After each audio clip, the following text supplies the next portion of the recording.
ഒരു കാർ അപകടമാണ് ബാലഭാസ്കറിന്റെ ജീവനെടുത്തത്. ഏറെ ദുരൂഹതകളും ആരോപണങ്ങളും നിറഞ്ഞതായിരുന്നു ആ കാർ അപകട മരണം. അന്ന് ബാലഭാസ്കറിന്റെ കാർ ഓടിച്ചിരുന്നത് തൃശൂർ സ്വദേശി അർജുനായിരുന്നു. സ്വർണ്ണക്കടത്ത് സംഘങ്ങളുമായി ബന്ധമുണ്ടെന്ന ആരോപണത്തെ തുടർന്ന് പോലീസും ക്രൈംബ്രാഞ്ചും CBIയും അർജുനെ ചോദ്യം ചെയ്തു. എന്നാൽ അന്ന് കൂടുതലൊന്നും തെളിയിക്കാനായില്ല. കുറച്ചു ദിവസങ്ങൾക്ക് മുമ്പാണ് പെരിന്തൽമണ്ണയെ ഞെട്ടിച്ചുകൊണ്ട് വൻ കവർച്ച നടന്നത്. ജ്വല്ലറി ഉടമയെയും സഹോദരനെയും കാറിടിപ്പിച്ച് വീഴ്ത്തിയ ശേഷം അവരുടെ പക്കലുണ്ടായിരുന്ന 3.5 കിലോ സ്വർണം കവരുകയായിരുന്നു.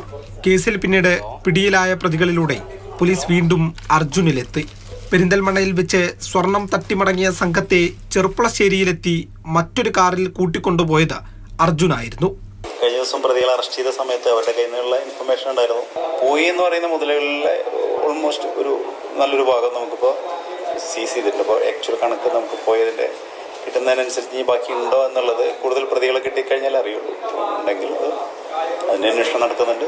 അർജുന് സ്വർണ്ണക്കടത്ത് സംഘവുമായി ബന്ധമുണ്ടെന്ന് നേരത്തെ ആരോപണമുണ്ടായിരുന്നു. ചില കവർച്ചാ കേസുകളിലും അടിപിടി കേസുകളിലും അർജുന് പങ്കുണ്ടെന്ന് പോലീസും കണ്ടെത്തി. ഈ കവർച്ചാ കേസിൽ ഉൾപ്പെട്ടിട്ടുള്ള മറ്റു പ്രതികളുമായുള്ള മുൻപരിചയം പിന്നീട് ഗൂഢാലോചനയിൽ എത്തുകയായിരുന്നു. എന്നാൽ പുതിയ കേസിന് ബാലഭാസ്കറിന്റെ മരണവുമായി ബന്ധമില്ലെന്ന് പോലീസ് പറഞ്ഞു. കൂടുതൽ അന്വേഷണം ആവശ്യമില്ലെന്നും DYSP വ്യക്തമാക്കി. അതായത് ഇവർ ഫാമിലി ഫ്രണ്ടാണ്, വീട്ടിൽ അങ്ങോട്ടും ഇങ്ങോട്ടും പോയി വരുള്ളതാണ്. രണ്ട് വീട്ടിലും അങ്ങോട്ടും പോകാറുള്ളതാണ്. അപ്പം അന്ന് രാത്രി പോകുമ്പോൾ ഇവൻ കൂടെ ഡ്രൈവറായിട്ട് പോയി എന്നുള്ളൂ. ഡ്രൈവറായിട്ട് അല്ല, കൂടെ പോയി. ഈ സംഭവ സമയത്ത് വണ്ടി ഓടിച്ചിരുന്നു. അത്രയും മാറി മാറി ഓടിച്ചിരുന്നവർ. അത് ഇതുമായിട്ട് ബന്ധമില്ല, അത് ഇതുമായിട്ടൊരു കണക്ഷനും ഇല്ലാത്ത കേസുകളാണ്.